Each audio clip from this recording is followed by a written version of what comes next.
Bonjour les amis de CE3. Aujourd'hui, on va faire la lecture de La Joconde. La Joconde, un sourire énigmatique.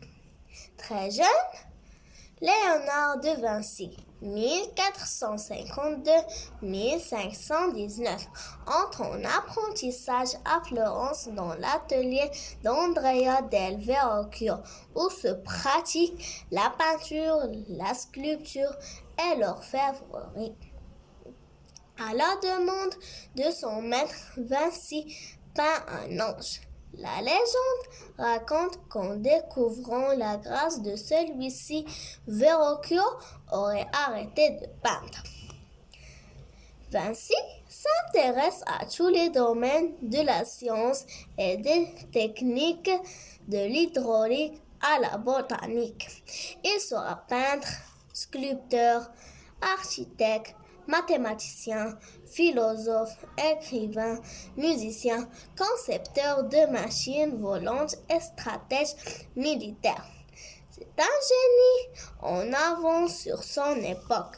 Vers 1503, il peint le portrait de la Joconde Lisa del Giocondo, l'épouse d'un riche marchand de Florence surnommé Mona Lisa.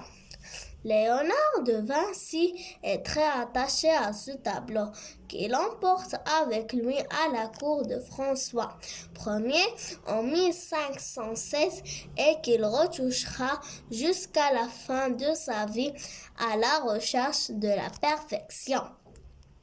Disposé de 3/4 sur un paysage d'inspiration fantastique, la Joconde est-elle heureuse, pensive, triste?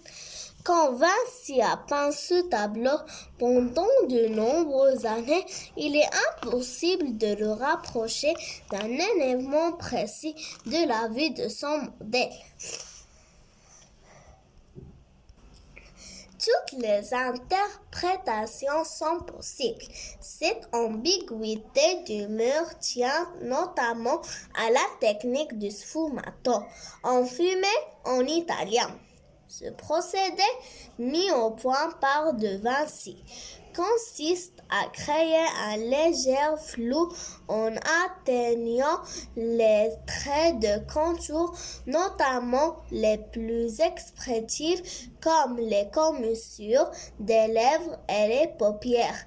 Dépourvu de bijoux et vêtu d'une robe très sobre pour l'époque, Mona Lisa possède un sourire énigmatique, d'autant mieux mis en valeur.